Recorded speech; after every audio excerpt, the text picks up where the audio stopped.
Welcome to Somali Nexus, your trusted source for the latest news from Somalia and beyond. I'm Jafar, bringing you today's top stories, breaking updates, and in-depth reports.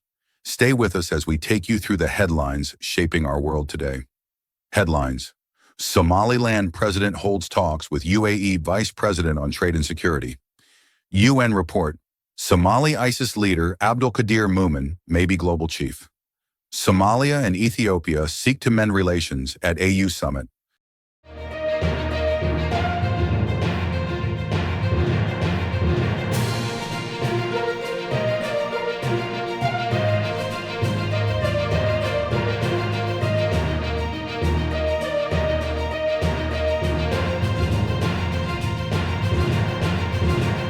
Somaliland President talks with UAE Vice President on trade and security issues.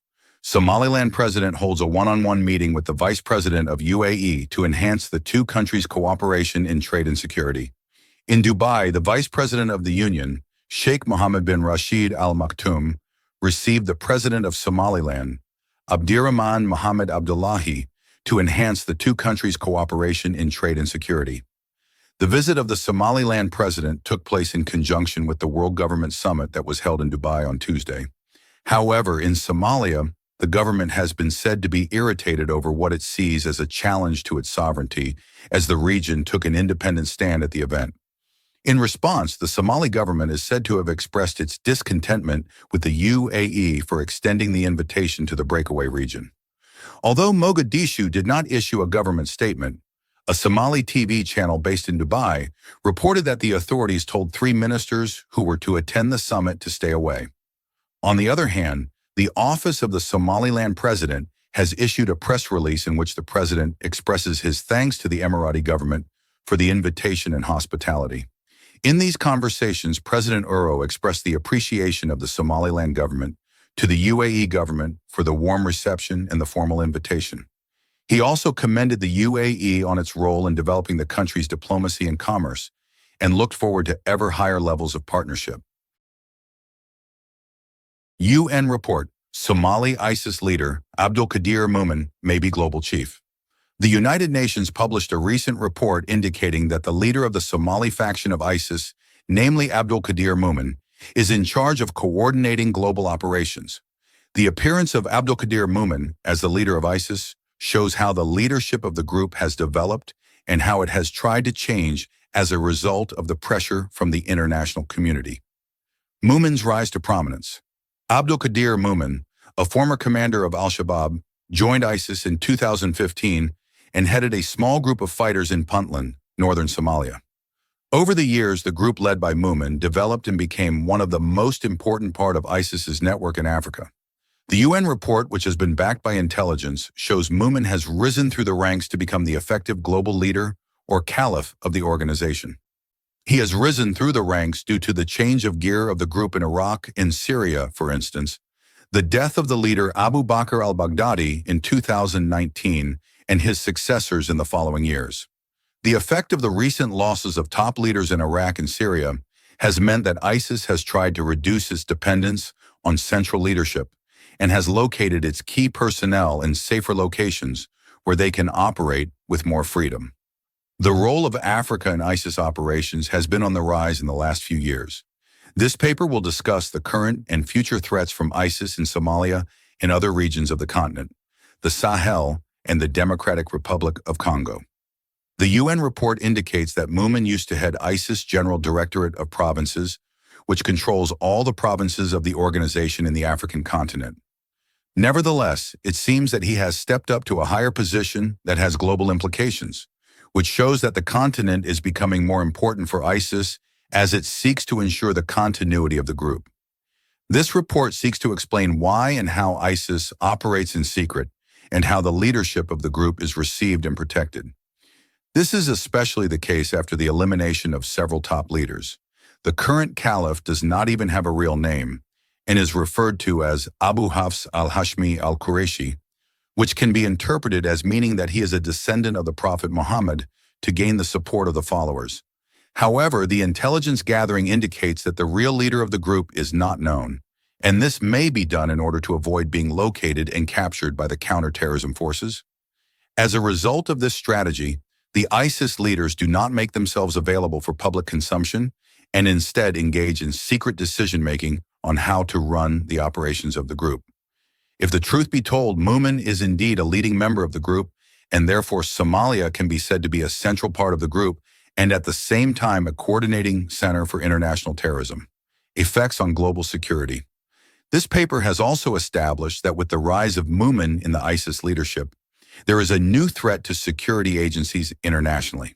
This may mean that with the help of Mumin, it will be possible to organize new attacks, to attract new personnel, and to obtain new means of existence for other ISIS branches than the African one, which will increase the threat to the regions mentioned above. It means that the counterterrorism efforts may have to be stepped up to include Somalia as a hub for ISIS activities and the group's plans for global domination.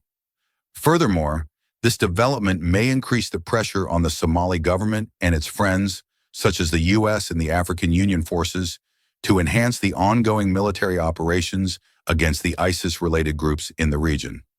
UN has pointed out that there is change in the management and structure of ISIS, and that Abdul Qadir Mumin has emerged as the new global leader.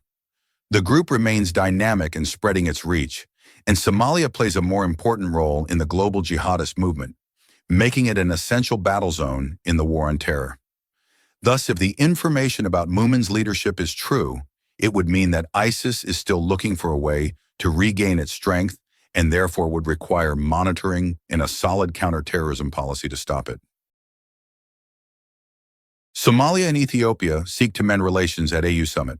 Somali President Hassan Sheikh Mohamud and Ethiopian Prime Minister Abiy Ahmed meet one on the other as they arrive for the 38th African Union Summit in Addis Ababa on Friday.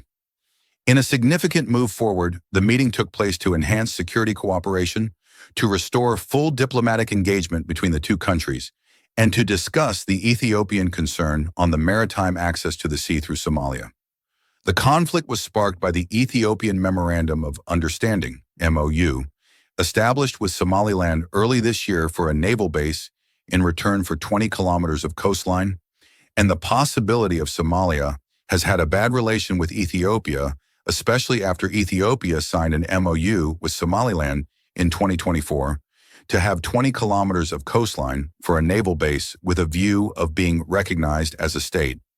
This move by Ethiopia was seen as an encroachment on the sovereignty of Somalia, and in retaliation, Somalia cut off its relations with Ethiopia and threatened to ask Ethiopia to depart its forces. The crisis prompted by the signing of the MOU by Ethiopia with Somaliland and the latter's seizure of 20 kilometers of coastline to establish a naval base, with a view to being recognized as a state, raised jitters in Somalia, which claimed the 5 offshore territories as its own. This led to the hasty cutting of diplomatic relations with Ethiopia and a clear and deliberate plan to ask Ethiopia to depart its forces, which are part of the ATMIS forces. Somali troops are also an issue of interest. AMISOM has proposed that Ethiopia keep its deployment of about 10,000 troops to continue the fight against al-Shabaab under the new AWESOM mission in Somalia. The Somalia government is working on the number of the Ethiopian force and the arrangement on the leadership of the force, and this is to be done at the AWESOM headquarters in Ethiopia by a Somali delegation. Maritime trade and economic concerns. The transport of goods by sea is an essential activity in the economy of Ethiopia, as about 95% of its trade maritime is done through the port of Djibouti. This means that there is much for Mogadishu to gain from the relation from an economic point of view. However, this comes at the expense of the sovereignty of the state. The ports of Mogadishu and Kismayo are to be used by the Ethiopian trade, but this is not without its challenges, as there is the question of security and the fact that al-Shabaab controls the supply chain along the transport corridor. Unresolved issues and future prospect.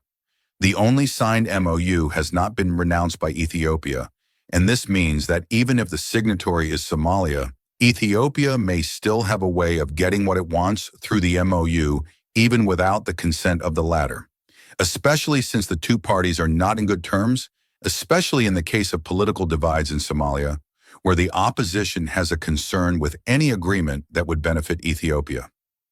The negotiations in Addis Ababa were a clear indication of the de-escalation of the conflict. However, the issues that were not addressed will have to be dealt with in the following negotiations in order not to revive the conflict between the two countries. That's all for now. I'm Jafar, signing off. Thank you for joining us. Stay informed, and we'll see you next time.